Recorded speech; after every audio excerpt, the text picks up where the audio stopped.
مہاجرین و انصار رضی اللہ عنہم نے نبی کی قبر کو چھپا دیا، اور دن کے وقت 13 قبریں کھودی ہیں، رات کے وقت میں کسی ایک قبر میں چھپا کر باقی سب کو برابر کر دیا، نشان تک خیال تک مٹا ڈالے۔ اور یہاں خالی جگہوں پر ولیوں کی قبروں کے مزاروں کے مینار بنائے جاتے ہیں، اور بعض تو کوئی گدھے کو دبا کر اس کے اوپر پورا مقبرہ مزار اور ولی اللہ کا دربار کھڑا کر دیا جاتا ہے۔ اگر قبروں کے پاس دعا مانگنا، وہاں نماز پڑھنا اور روحانی فیض حاصل کرنا فضیلت والا کام یا سنت یا جائز ہوتا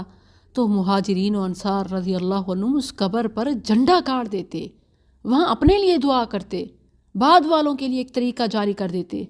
لیکن وہ بعد والوں کی نسبت اللہ اور اس کے رسول کے دین کو زیادہ جاننے والے تھے۔ یہی حال تابعین عظام کا تھا، وہ بھی انہی کے راستے پر چلتے رہے، حالانکہ ان کے پاس مختلف شہروں میں